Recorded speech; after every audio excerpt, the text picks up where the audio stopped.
નમસ્કાર, સ્વાગત છે આપનું કે ન્યૂઝમાં। હું છું આપની સાથે રાધા। તો જોઈએ આજના મુખ્ય સમાચારો વિસ્તારથી જોતા પહેલા એક નજર હેડલાઇન્સ પર। પશ્ચિમ બંગાળમાં હિંસાની સીબીઆઈ તપાસનો હાઈકોર્ટ આદેશ કર્યો। 3 સભ્યોની રચનાનો પણ આદેશ આપ્યો।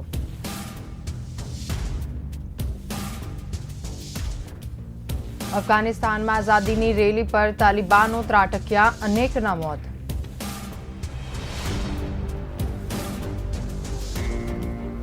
લવ જેહાદ સામેના કાયદાની કેટલીક કલમોની અમલવારી પર હાઈકોર્ટનો સ્ટે।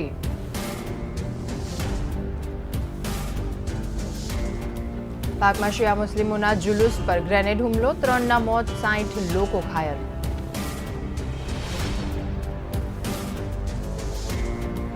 અમેરિકાએ અફઘાનિસ્તાન સેન્ટ્રલ બેંકની $950 કરોડની સંપત્તિ સીઝ કરી।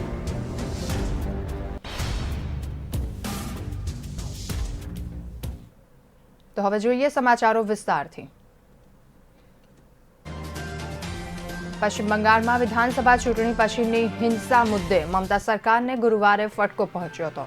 તાજેતરની વિધાનસભાની ચૂંટણીમાં તૃણમૂલ કોંગ્રેસના ભવ્ય વિજય પછી રાજ્યમાં ફાટી નીકળેલી હિંસામાં ભોગ બનેલાઓની ફરિયાદો પણ નોંધાઈ નહીં હોવાના આક્ષેપો પુરવાર થયા તેમ નોંધાતા કલકત્તા હાઈકોર્ટે બળાત્કાર અને હત્યા સહિતના બધા જ ગુનાઓના કથિત કેસમાં સીબીઆઈ તપાસનો આદેશ આપ્યો હતો।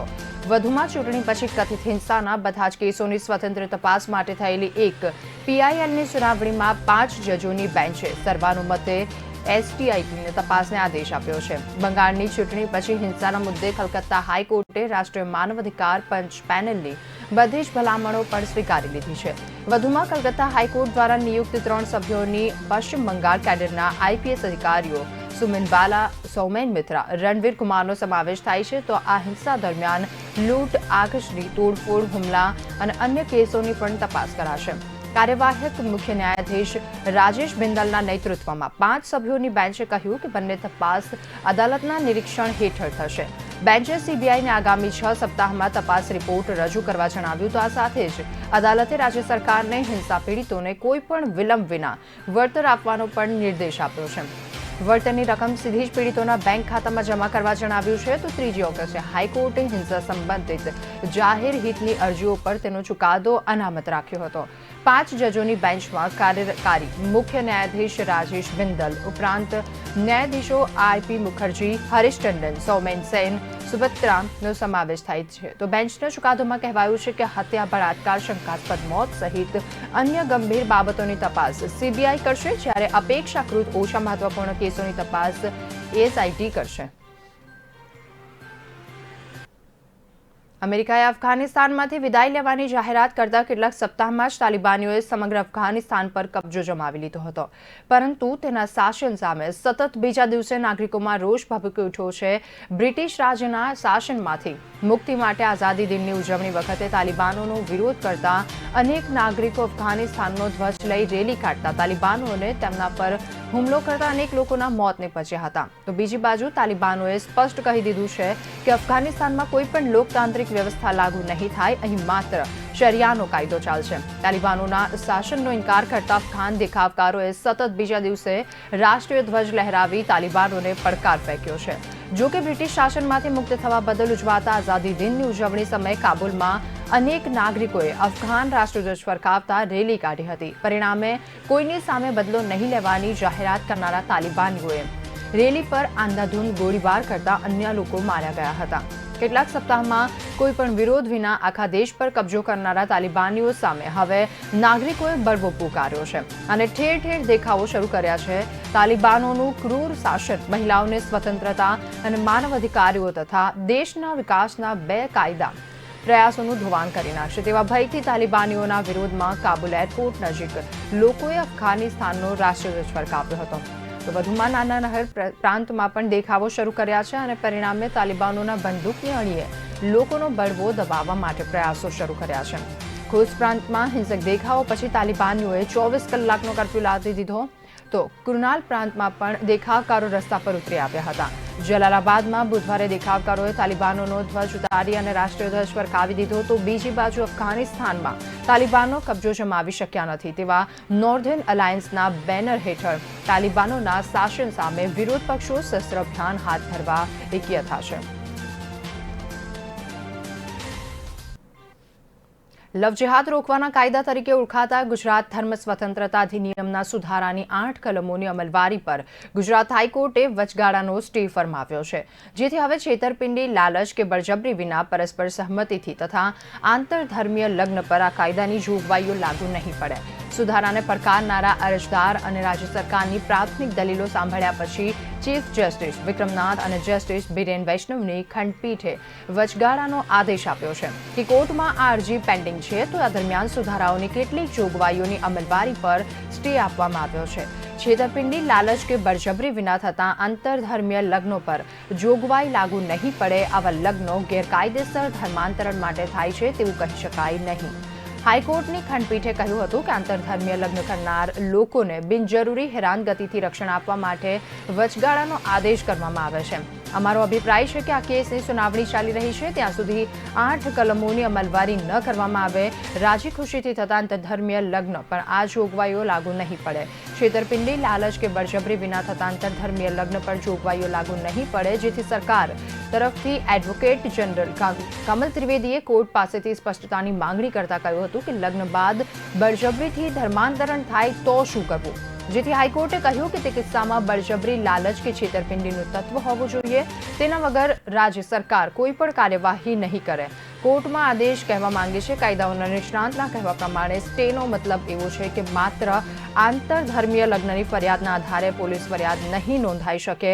અરજદારો દ્વારા મુખ્ય માંગણી કરવામાં આવી છે કે સરકાર દ્વારા કરાયેલા નવા સુધારાઓમાં ઘણી અસ્પષ્ટતા છે. સુધારા પ્રમાણે વ્યક્તિ લગ્ન દ્વારા ધર્માંતરણ કરવામાં આવે તો ગુનો છે. આ કાયદા પ્રમાણે પરિવારો આંતરધર્મીય લગ્ન માટે તૈયાર હોય તો અન્ય સગા સંબંધી પણ ફરિયાદ નોંધાવી શકે છે. ધર્માંતરણ બળજબરીથી કે લાલચથી હોય તો તેની સામે સરકાર પર કાર્યવાહી કરશે.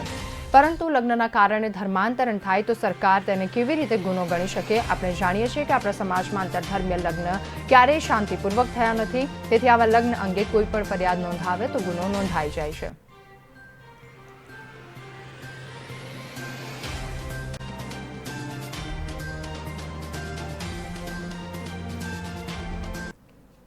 પાકિસ્તાનના પંજાબ પ્રાંતના ભાલનગરના શિયા મુસ્લિમો જુલુસ કાઢી રહ્યા છે, ત્યારે ગ્રેનેડ હુમલો થયો હતો. આ હુમલામાં 3ના મોત થયા અને 60 કરતાં વધુ લોકોને ઈજા થઈ હતી. હુમલાખોરોની તુરંત પોલીસે ધરપકડ કરી હતી. આ ઘટના પછી પંજાબ પ્રાંતમાં તંગદિલી સર્જાઈ. પાકિસ્તાનના પંજાબ પ્રાંતમાં આવેલા શિયા મુસ્લિમો મોહરમ નિમિત્તે જુલુસ યોજી રહ્યા હતા. જુલુસ ગીચ વસ્તી ધરાવતા શહેરના વિસ્તારમાં નીકળ્યું ત્યારે એક હુમલાખોરોએ જુલુસ પર ગ્રેનેડ અટેક કર્યો હતો. આ અટેકમાં 7 વર્ષની છોકરી સહિત કુલ 3ના ઘટના સ્થળે જ મોત નીપજ્યા હતા. હુમલો કરનારા શખ્સની પોલીસે તુરંત ધરપકડ કરી લીધી હતી. તેની પૂછપરછ શરૂ કરાઈ હોવાનું પંજાબ પ્રાંતના પોલીસ અધિકારીઓએ કહ્યું હતું. તો 60થી વધારે લોકો ઘાયલ થયા હતા. ઘાયલ થયેલા લોકોના મદદના પોકાર કરતા હતા, ત્યારે તેમને મદદ કરવાને બદલે વિડીયો ઉતારવામાં લોકો વ્યસ્ત હતા અને ઘટનાના વિડીયો પણ પાકિસ્તાનમાં વાયરલ થયા હતા. શિયા સમુદાય પર હુમલો થયો ત્યાર પછી શિયા સમુદાયના નેતાઓને હુમલાખોરો પર તુરંત કાર્યવાહીની માંગણી કરી. તો પાકિસ્તાનના શિયા નેતાઓને શિયા સમુદાયના જુલુસ વખતે દેશભરમાં સુરક્ષા વધારવાની માંગણી પણ સરકાર સમક્ષ કરી હતી. આ હુમલા પછી બહાલનગર સિવાયના શહેરોમાં પણ શિયા અને સુન્ની સમુદાય વચ્ચે તંગદિલી સર્જાતા પાકિસ્તાનની સ્થાનિક સરકારોએ તાત્કાલિક ઇન્ટરનેટની સર્વિસ બંધ કરી દીધી હતી. પાકિસ્તાનના સોશિયલ મીડિયામાં ટ્રેન્ડ થયો હતો.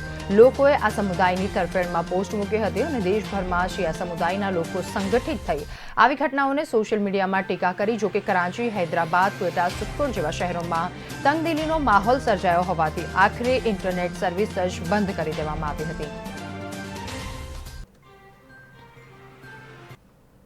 અમેરિકાએ અફઘાનિસ્તાન સેન્ટ્રલ બેંકની $950 કરોડ સંપત્તિ સીઝ કરી છે. આ ફંડ હવે તાલિબાનોના હાથમાં પહોંચશે નહીં.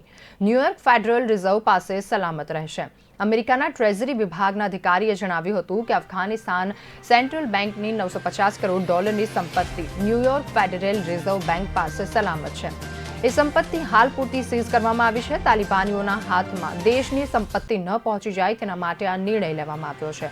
અમેરિકાએ અફઘાનિસ્તાનને મળનારી ફંડની સપ્લાય તાત્કાલિક અસરથી રોકી દીધી અને અફઘાનિસ્તાનની સરકારનું ફંડ સલામતી ખાતર અમેરિકાના ટ્રેઝરી ડિપાર્ટમેન્ટની નિગરાની હેઠળ રાખવામાં આવ્યું છે.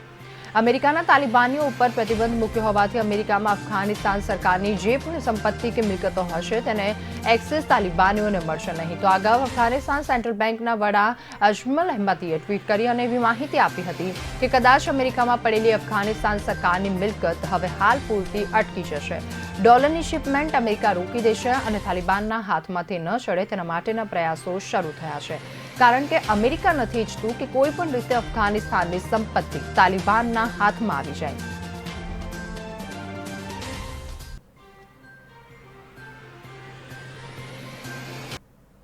હાલ સમય થયો છે એક વિરામનો. વિરામ બાદ ફરી મળીશું.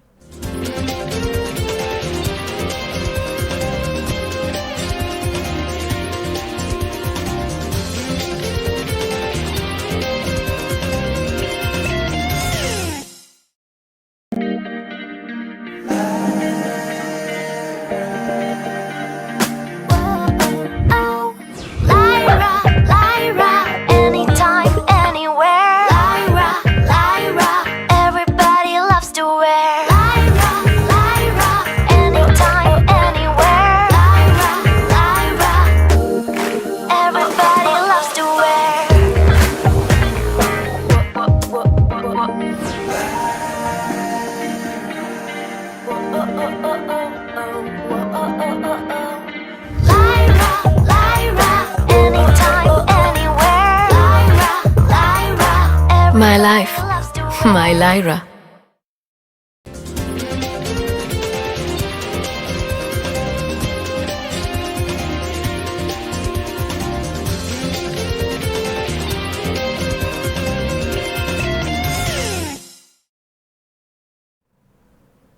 વિરામ બાદ આપનું સ્વાગત છે. તો જોઈએ આગળના મુખ્ય સમાચાર. અફઘાનિસ્તાનમાં સત્તા પર કબજો કરવાની સાથે તાલિબાનીઓએ વૈશ્વિક હેરોઇન પર પણ કબજો જમાવ્યો છે. તાલિબાન હવે વિશ્વની સાથે ભારતમાં પણ ડ્રગ્સનો વેપાર વધારવાની તૈયારી કરી રહ્યું છે. પાકિસ્તાનની જાસૂસી સંસ્થાની મદદથી તાલિબાનો ભારતમાં 6 માર્ગે ડ્રગ્સ ઘુસેડવાનું કાવતરું ઘડે તેવી સંભાવના છે. તો ગયા મહિને દિલ્હીમાં પકડાયેલી ₹2500 કરોડની હેરોઇન પાછળ અફઘાનિસ્તાનમાં બેઠેલા તાલિબાનોનો જ હાથ હોવાનું બહાર આવ્યું છે. અમેરિકાએ અફઘાનિસ્તાનમાંથી નીકળવાની જાહેરાતની સાથે જ તાલિબાનીઓએ અફઘાનિસ્તાનમાં એક પછી એક વિસ્તારો કબજે કરવાનું શરૂ કર્યું હતું. તો તાલિબાનીઓએ તેની શરૂઆત ઝરાન્જ જિલ્લાથી શરૂ કરી હતી. તો આ વિસ્તાર હેરોઇન અને અફીણના ઉત્પાદન માટે કુખ્યાત છે. ડ્રગ્સ અને ક્રાઇમ બાબતે યુએન ઓફિસના વર્ષ 2020ના સર્વે મુજબ અફઘાનિસ્તાનમાં રાજકીય અસ્થિરતા અને સંઘર્ષના પગલે ઝરાન્જ સહિતના વિસ્તારોમાં અફીણની ખેતીમાં 37% વધારો થયો હતો. અફઘાનિસ્તાનમાં શાસન કોઈનું પણ હોય, હેરોઇન અને અફીણનો ગેરકાયદેસર વેપાર બેરોકટોક ચાલતો રહે છે. જોકે હવે તાલિબાનીઓ અફઘાનિસ્તાનમાં સત્તા પર આવતા વૈશ્વિક સ્તરે દેશમાં ઠલવાતું ભંડોળ બંધ થઈ ગયું છે. પરિણામે તાલિબાનીઓ માટે હેરોઇન અને અફીણ આવકનો સૌથી મોટો સ્ત્રોત છે. તો આ કારોબાર મારફતે તાલિબાન કાળો કાયદો ચલાવે છે. પહેલા વેપાર ચોરી છુપે થતો હતો, પરંતુ હવે ખુલ્લેઆમ થશે. તો સૂત્રો મુજબ તાલિબાનીઓનું માનવું છે કે ભારત તેના માટે નાર્કો ટેરરિઝમનું એક મોટું બજાર છે, જ્યાંથી તેઓ પોતાની આવક વધારી શકે અને સાથે જ પાકિસ્તાન અને ચીન પણ તાલિબાનના કાવતરામાં સાથ આવી પોતાના હિત સાધી શકે. પાકિસ્તાનના જાસૂસી સંસ્થા તાલિબાનોને મુંબઈ, રાજસ્થાન, જમ્મુ કાશ્મીર, પંજ, કચ્છ, જામનગર જેવા માર્ગો પરથી ભારતમાં ડ્રગ્સ ઘુસેડવા માટે તૈયાર કરી રહ્યા છે. તો કરાંચીથી ભારત માટે આવવા કચ્છની ખાડીમાં કંડલા પોર્ટ પર આવે છે, જે એક ખુલ્લો માર્ગ છે અને કનેક્ટર પણ અહીં પહોંચી જાય છે. તો ટનના હિસાબે ડ્રગ્સ ભારતમાં આવી શકે છે. બાળકોને કોરોનાના ચેપ સામે રક્ષણ પૂરું પાડવા માટે તેમને માસ્ક પહેરવાના મામલે બંને મુખ્ય પક્ષો ડેમોક્રેટ્સ અને રિપબ્લિકનો આમને સામને આવી ગયા છે. ડેમોક્રેટ પ્રમુખ જો બાઇડન શિક્ષણ પ્રધાનને જે રિપબ્લિકન ગવર્નન્સ કોરોનાને નિયંત્રણમાં લેવા માટે માસ્ક અને અન્ય પગલાં ભરવા સામે વિરોધ કરતા હોય છે, તેમની સામે કાનૂની પગલાં ભરવાના વિકલ્પો ચકાસવા જણાવ્યું છે. જેના પ્રતિભાવમાં શિક્ષણ ખાતાએ ફ્લોરિડા, ટેક્સાસ, આયોવા અને અન્ય રિપબ્લિકન રાજ્યોમાં વગર માસ્કમાં ન પહેરવાની નીતિનો સામનો કરવા માટે સિવિલ રાઇટ્સ પાંખનો પણ ઉપયોગ કરવાની શક્યતા દર્શાવી છે. તો આ રાજ્યોમાં પબ્લિક સ્કૂલોમાં માસ્ક પહેરવાનું ફરજિયાત નથી. પ્રમુખ બાઇડને શિક્ષણ પ્રધાન મિગ્યુઅલને કોરોના સામે વિદ્યાર્થીઓને રક્ષણ આપવા માટે નિષ્ફળ જનારા રાજ્યો વાપરી શકાય તેવા તમામ ઉપલબ્ધ સાધનોનું વિશ્લેષણ કરવા માટે જણાવ્યું હતું. બાઇડને તેમના આદેશમાં જણાવ્યું હતું કે કેટલાક રાજ્ય સરકારોએ વિદ્યાર્થીઓને વર્ગમાં ભણવા માટે આવે ત્યારે સલામત રાખવાના સ્કૂલોના પ્રયાસોમાં હસ્તક્ષેપ કરે તેવી નીતિઓ તથા કાયદાઓ અપનાવ્યા છે તથા રાજ્યોને તે સ્કૂલોના અધિકારીઓને આવા સલામતીના પગલાં ભરનારા અધિકારીઓને બ્લોક કરવાનો પણ પ્રયાસ કર્યો છે. માસ્કના મામલે રાજકીય યુદ્ધના મેદાનમાં ફેરવાઈ રહેલી સ્કૂલોના રીતે ફેડરલ સરકારે પણ ઝુકાવ્યું છે. શિક્ષણ વિભાગે તેની વેબસાઇટ પર જણાવ્યું કે માસ્ક પહેરવાના આદેશને પ્રતિબંધિત કરતી નીતિઓ ભેદભાવ આચરવા સમાન છે, જેને કારણે કોરોનાના ચેપ સામે અસલામતી સર્જવાને પગલે વિદ્યાર્થીઓને સ્કૂલમાં હાજરી ન આપી શકે તેમ બને તો એજન્સી આ મામલે તપાસ શરૂ કરી શકે છે અને આ મામલે વિદ્યાર્થીઓના માતા-પિતા અને જાહેર જનતા સિવિલ રાઇટ્સની ફરિયાદ કરે તો તેનો પ્રતિભાવ પણ આપશે. સૌરાષ્ટ્રના જામનગરથી 14 કિલોમીટર પશ્ચિમ દક્ષિણ દિશાએ બેડ નજીક સાંજે 7:13 કલાકે 4.3ની તીવ્રતાના ધરતીકંપથી આજુબાજુના વિસ્તારોમાં ધરતી ધ્રુજાવી હતી. લોકોમાં ભયની લાગણી પ્રસરી ગઈ હતી. મકાનોમાં હલચલ અનુભવાઈ હતી.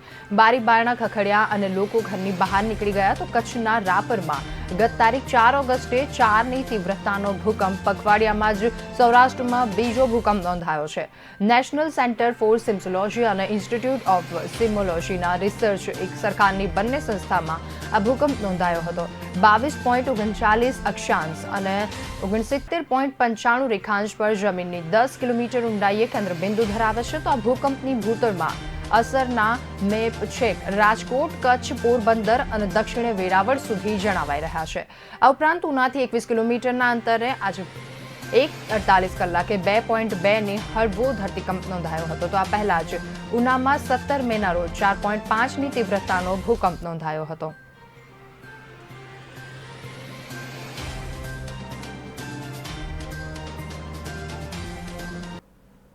દિલ્હી સરકાર દ્વારા 1000 લો ફ્લોર બસોની ખરીદીની સીબીઆઈ દ્વારા પ્રાથમિક તપાસ કરવાની ભલામણ કેન્દ્રીય ગૃહ મંત્રાલય દ્વારા કરવામાં આવી છે તેમ સત્તાવાળાઓએ એક નિવેદનમાં જણાવ્યું છે.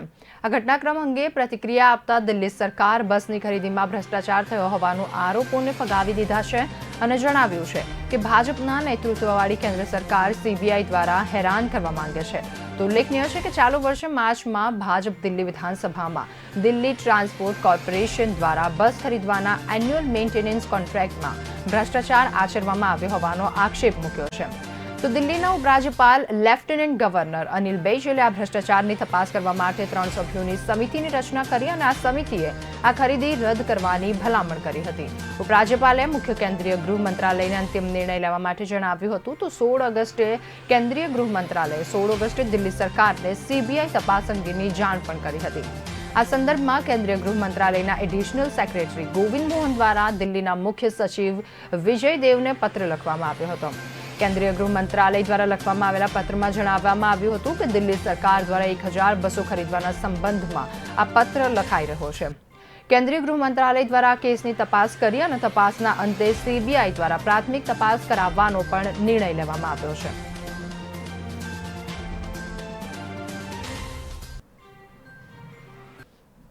સોમનાથ તીર્થ રાષ્ટ્રીય તીર્થ છે. આદિ જ્યોતિર્લિંગ સોમનાથ મહાદેવના દર્શનાર્થે દેશ વિદેશથી પ્રતિવર્ષ લાખો શ્રદ્ધાળુઓ આવતા હોય છે.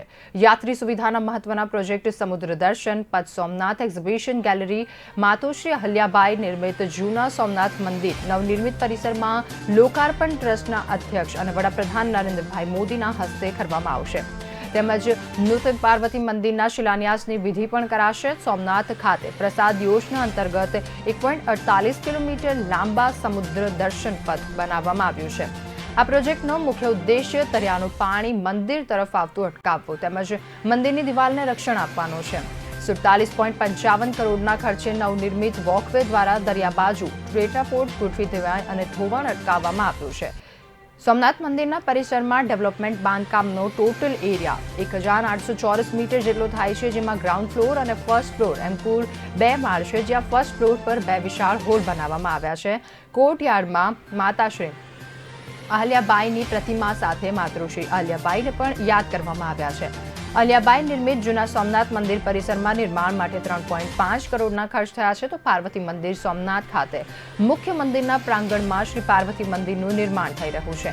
આ મંદિરના બાંધકામનો કુલ એરિયા આશરે 1650 ચોરસ મીટર જેટલો છે તો મંદિરના શિખરની ઊંચાઈ જમીનથી 71 ફૂટ ઉપર છે. મંદિર નિર્માણનો કુલ ખર્ચ આશરે રૂપિયા 30 કરોડ જેટલો થશે. હાલ સમય થયો છે એક વિરામનો. વિરામ બાદ ફરી મળીશું.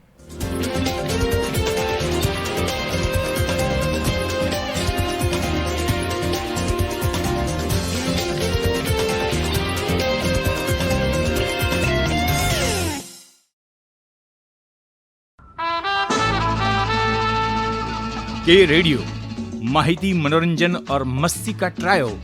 के रेडियो कहीं भी कभी भी, दिन हो मंगलमय से लेकर गुजरा हुआ जमाना तक का सफर. के रेडियो आप सुन रहे हो के रेडियो. जल्द शुरू हो रहा है के न्यूज की सुरीली भेंट. के रेडियो आप सुन रहे हो के रेडियो कहीं भी कभी भी. आप हमें डाउनलोड कर सकते हैं. लाइक कीजिए, कमेंट कीजिए, सब्सक्राइब कीजिए और सुनिए के रेडियो कहीं भी कभी भी. मैं हूँ आपकी आज जलपा. रे रे रे रे मारी सवार, ये गाना सुना ही होगा आपने. चलो सुबह हो गई, मस्ती की कश्ती, दिन का सफर सुहाना, एक शहर एक नजर, जनवाणी, सुनहरी दोपहरी, ये शाम मस्तानी, ढल गया दिन, नगमों की बारात, गुजरा हुआ जमाना, फिर वही रात है, मनोरंजन, माहिती और मस्ती के साथ. आप सुन रहे हो के रेडियो कहीं भी कभी भी.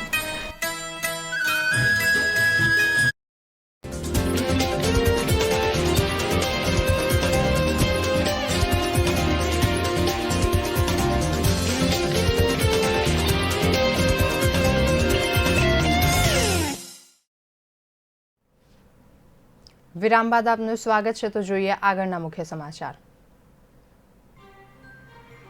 ભાવનગરની દેશના મુખ્ય શહેરો સાથે એર કનેક્ટિવિટીનો અધ્યાય શરૂ કરવા જઈ રહ્યો છે તો ભાવનગર, દિલ્હી અને મુંબઈ વચ્ચે અઠવાડિયામાં 6 દિવસ અને શનિવાર સુરત વચ્ચે 3 દિવસ વિમાની સેવા શરૂ થઈ શકે છે. ઉડે દેશ કા આમ આદમી ઉડાન યોજના હેઠળ દેશના નાના નાના શહેરોને પણ એર કનેક્ટિવિટીથી જોડવામાં આવી રહ્યું છે, જે અંતર્ગત આવતીકાલથી સ્પાઇસ જેટ દ્વારા દિલ્હી અને મુંબઈથી હવાઈ સેવાનો પ્રારંભ થશે. ભાવનગર એરપોર્ટથી પ્રથમ ફ્લાઇટનું ટેક ઓફ થશે તો રાજ્યના મુખ્યમંત્રી તેમજ કેન્દ્રીય ઉડ્ડયન મંત્રી દ્વારા વર્ચ્યુઅલી ફ્લેગ ઓફ કરવામાં આવશે. અને ઉલ્લેખનીય છે કે ભાવનગર જિલ્લો નાના મોટા ઉદ્યોગનું કેન્દ્ર છે. અલંગ શિપયાર્ડ તેમજ આગામી સમયમાં અલંગમાં સ્ક્રેપ પોલિસી શરૂ થશે અને પાલિતાણામાં પવિત્ર શેત્રુંજી જૈન યાત્રાધામ, વેળાવદર, કાળિયાર અભિયાન વગેરે આવેલું છે, જેના દ્વારા એર કનેક્ટિવિટીથી આંતરરાજ્ય અને આંતરરાષ્ટ્રીય મુસાફરી માટે એક નવો દ્વાર ખુલશે.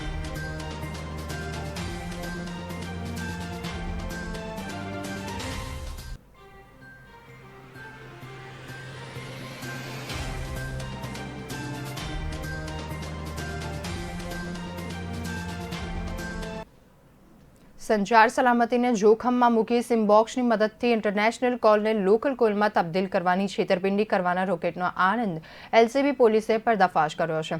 બોરસદની મેમન કોલોનીમાં એલસીબી પોલીસે છાપો મારી વિદેશથી આવતા કોલને સાદા કોલમાં તબદીલ કરી રિસીવરને મોકલી અસલ ઓળખ છુપાવી સંચાર સલામતીને જોખમમાં મૂકતા યુપીના 2 શખ્સોને ઝડપી પાડી વધુ તપાસ અર્થે આણંદના સાયબર સેલ પોલીસે હવાલા કર્યા છે. વધુમાં પોલીસ સૂત્રો પાસેથી મળતી માહિતી અનુસાર આણંદ એલસીબી પોલીસની ટીમે ગતરોજ પેટ્રોલિંગમાં હતી ત્યારે બોરસદની સાકરિયા સોસાયટી મેમન કોલોનીમાં રહેતા 2 શખ્સો ગેરકાયદેસર ટેલિફોનિક એક્સચેન્જ ચલાવી રહ્યા હોવાની બાતમી પોલીસને મળી હતી, જેના આધારે પોલીસની ટીમે બાતમીવાળા સ્થળે ઉચિંતો છાપો મારતા મકાનમાંથી 2 શખ્સો મળી આવ્યા હતા, જેમના નામ ઠામ અંગે પૂછતા તેઓ બારામુલ્લી તથા હોવાનું જાણવા મળ્યું હતું. તો પોલીસના મકાનના ઉપલા માળે તપાસ અને સિમ બોક્સ મળી આવ્યું હતું. તો આ વ્યક્તિના નામે સિમ કાર્ડ ખરીદી અને સિમ બોક્સ ઊભું કરવા ડિવાઈડર તથા રાઉટર વગેરે કનેક્ટ કરવામાં આવતું હોવાનું જાણવા મળ્યું હતું. પોલીસે બંનેની પ્રાથમિક પૂછપરછ કરતા તેઓ ગલ્લા તલ્લા કરવા લાગ્યા હતા. કડકાઈથી પૂછતા તેઓએ સિમ બોક્સ ઊભું કરી ઇન્ટરનેશનલ કોલને લોકલ કોલમાં તબદીલ કરી ગેરકાયદેસર રીતે વીઓઆઈપી દ્વારા ઇન્ટરનેશનલ કોલ રૂટીન ભારતમાં વિદેશથી આવતા કોલને સાદા વોઇસ કોલમાં ગાઈડલાઈન વિરુદ્ધમાં રિસીવરને મોકલી આપી અસલ ઓળખ છુપાવી રાષ્ટ્રની સલામતીને જોખમમાં મૂકતું હોવાનું કબૂલ્યું છે.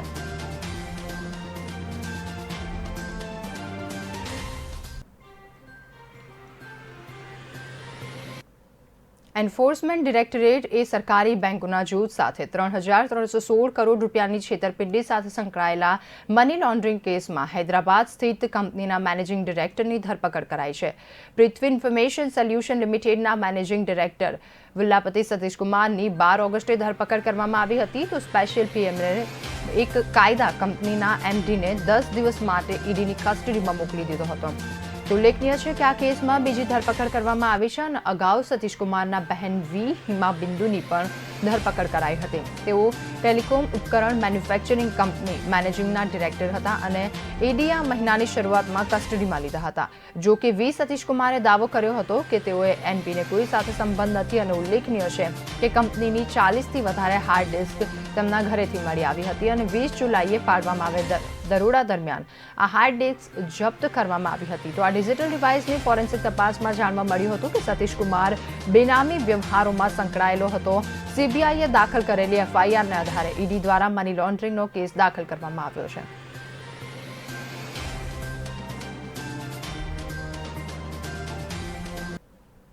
ભારતમાં કોરોના મહામારીની સ્થિતિ કેરળ જેવા કેટલાક રાજ્યો સિવાય નિયંત્રણમાં છે, જેમાં દેશમાં કોરોનાની રસીની અછતને કારણે 3 કરોડ લોકો સમયસર કોરોના વિરોધી રસીનો બીજા ડોઝથી વંચિત રહી ગયા તેમ સરકારે એક જવાબમાં જણાવ્યું હતું. આ દરમિયાન દેશમાં ગુરુવારે કોરોનાના નવા 30,000થી વધારે કેસો નોંધાયા હતા, જ્યારે 530ના મોત નીપજ્યા. એક એક્ટિવિસ્ટ રમણ શર્માએ સરકાર પાસેથી કોરોનાની રસીનો પહેલો ડોઝ લીધો હોય પરંતુ બીજો ડોઝ સમયસર ન મળી શક્યો હોવાથી લોકોની સંખ્યા અંગે વિગતો મળી હતી. આરટીઆઈના જવાબમાં સ્વાસ્થ્ય મંત્રાલયના કોવિડ-19ના વેક્સિનેશન એડમિનિસ્ટ્રેશન સેલે જણાવ્યું હતું કે કોવિશિલ્ડ રસીનો પહેલો ડોઝ લીધાના 84 દિવસ પછી બીજો ડોઝ લેવાની તેમજ કોવેક્સિન રસીના 2 ડોઝ વચ્ચે 28થી 42 દિવસનું અંતર રાખવાની ભલામણ કરાઈ છે. કોવિન પોર્ટલ પર ઉપલબ્ધ માહિતી મુજબ ગુરુવાર બપોર સુધીમાં દેશમાં કેટલાય લોકોએ પહેલો ડોઝ લગાવી લીધો છે. તો આ દરમિયાન સ્વાસ્થ્ય મંત્રાલયે જણાવ્યું હતું કે કોરોનાના નવા 36,401 કેસ સાથે 3 કરોડથી વધારે કેસો નોંધાયા, જ્યારે 530ના મોત સાથે મૃત્યુઆંક 4.33ને પાર થયો હતો.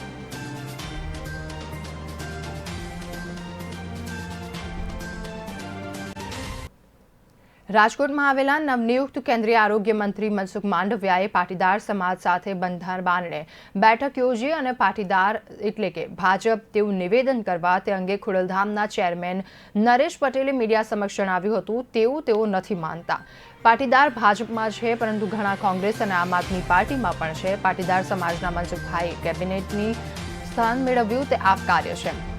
કેન્દ્રીય મંત્રીના મંતવ્યથી વિપરીત ખોડલધામ પટાંગણમાં ચેરમેને નિવેદન આપતા મુદ્દે રાજકીય ચર્ચા જાગી હતી. કેન્દ્રીય મંત્રીએ મોદી સરકારના ગુણગાન ગાવા માટે પાટીદાર કાર્ડ દ્વારા અજાણ્યા પોર્ટલ પાટીદાર સમાજ ભાજપ તરફથી નારાજગી દૂર કરવાનો પ્રયાસ કર્યો હતો. તેમણે કમ્યુનિટી હોલમાં પાટીદારો સાથે બેઠક યોજી હતી. તો પાટીદારોને કેન્દ્રીય મંત્રીમંડળના મહત્વ મળ્યાની વાત સાથે જ ઉપયુક્ત નિવેદન કર્યું હતું. તેમની સાથે રાજ્યના પુરવઠા મંત્રી જયેશ રાદડિયાએ પણ પાટીદારોને સમાજને કેન્દ્રમાં મહત્વ આપવા બદલ વડાપ્રધાનનો આભાર માન્યો હતો. માંડવિયાના નિવેદન ખુદ ખોડલધામ ચેરમેને જ અંગત મંતવ્ય ગણાવી સહમતિ દર્શાવી હતી. તો અગાઉ ખોડલધામ પરિસરમાં પાટીદાર આગેવાની બેઠક બાદ ગુજરાતમાં મુખ્યમંત્રી પાટીદાર હોવા જોઈએ તેવી લાગણી નરેશ પટેલે વ્યક્ત કરી હતી, જે અંગેના પ્રશ્નના ઉત્તર આપવા માટે એમ કહી અને ટાળ્યું હતું. ત્યારે ફરી મીટિંગ થશે એ વાત થશે. તેમણે કહ્યું હતું ખોડલધામ લેઉવા પાટીદાર સમાજનું આસ્થાનું કેન્દ્ર છે અને રાજકારણને ત્યાં સ્થાન નથી.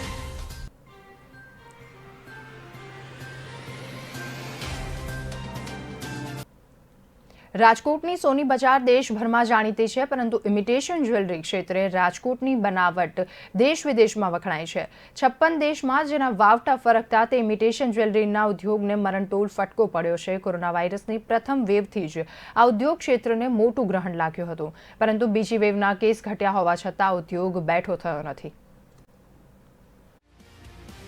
રાજકોટની સોની બજાર દેશભરમાં જાણીતી છે, પણ ઇમિટેશન જ્વેલરી ક્ષેત્રે રાજકોટની બનાવટ દેશ વિદેશમાં વખણાય છે. 56 દેશમાં જેના વાવટા ફરકતા તે ઇમિટેશન જ્વેલરીના ઉદ્યોગ મરણતોલ ફટકો પડ્યો છે. કોરોના વાયરસની પ્રથમ વેવથી જ આ ઉદ્યોગ ક્ષેત્રને મોટું ગ્રહણ લાગ્યું હતું, પરંતુ બીજી વેવના કેસ ઘટ્યા હોવા છતાં આ ઉદ્યોગ બેઠો થયો નથી. સૌરાષ્ટ્રના એપી સેન્ટર સમા રાજકોટ શહેરમાં છેલ્લા 2 મહિનાથી ઇમિટેશનના કુલ 7,000 યુનિટને તાળા લાગી ગયા છે, જેને કારણે આશરે 3 લાખ લોકો બેકાર થયા છે. ઇમિટેશન એસોસિએશન પ્રમુખ જિગ્નેશ શાહ કહે છે કે રાજકોટ શહેરમાં 15,000 યુનિટ આવેલા છે, જેમાં ઇમિટેશન જ્વેલરી ડિઝાઇનિંગથી લઈ સોલિંગ સુધીના કામ થાય છે, જેના માટે કાચા માલમાં પણ 60% સુધીનો ભાવ વધારો થયો છે, જેની સીધી અસર ઇમિટેશન માર્કેટ પર થઈ રહી છે. કેટલોક એવો માલ છે જેના ભાવમાં 100% સીધો વધારો થયો છે, જેથી ઇમિટેશન જ્વેલરીની માંગ એકાએક ઘટી ગઈ છે. 2 વર્ષ પહેલા રાજકોટ તથા રાજકોટની આસપાસના 15,000 કારખાના દિવસ રાત ધમધમતા હતા, પણ છેલ્લા 2 મહિનામાં 7,000 કારખાનાઓ બંધ થઈ ગયા છે. જ્વેલરી બ્રાન્ડ તથા કોસ્ટમાં વધારો થવાને કારણે લોકોની પસંદગી ઘટી છે. તો બીજી તરફ રાજ્ય સરકાર તરફથી પણ બંધની જાહેરાત થતાં કરોડો રૂપિયાનો માલ પડી રહ્યો છે. કોરોના વાયરસને કારણે 2 વર્ષથી ધાર્મિક સ્થળ બંધ રહ્યા હતા. મંદિરમાં આ પ્રકારની બ્રાન્ડની સૌથી વધુ સપ્લાય કરવામાં આવે છે. લગ્ન ગાળામાં પણ આ પ્રકારની જ્વેલરીની સારી એવી ચાલે છે, જેથી માર્કેટમાં સારી એવી તેની માંગ રહે છે. પણ 2 વર્ષથી લગ્ન સિઝન ફેલ જતી રહી છે, જેથી કોઈ જ માંગ નથી. એક સમયે રાજકોટ ઇમિટેશન માર્કેટનું ટર્નઓવર ₹2500 કરોડની આસપાસ હતું, તો 2 વર્ષથી આ ધંધો ઠપ છે. ઘણા કારીગરો પોતાના ગામ જતા રહ્યા છે. રાજ્ય સરકાર તરફથી આ અંગે કોઈ સારું પ્રોત્સાહન મળે તે જરૂરી છે. ટેક્સ ફ્રી કરવામાં આવે તો મોટી રાહત મળી રહે. રાજકોટ શહેરમાં દર ઇમિટેશનના વેપારી કારીગરની હાલત કફોડી થઈ છે. આવી સ્થિતિ રહી તો આવનારા દિવસોમાં સ્થિતિ આનાથી વધારે ખરાબ થશે. બ્યુરો રિપોર્ટ, કે ન્યૂઝ. હાલ બસ આટલું જ. વધુ સમાચાર માટે જોતા રહો કે ન્યૂઝ. નમસ્કાર.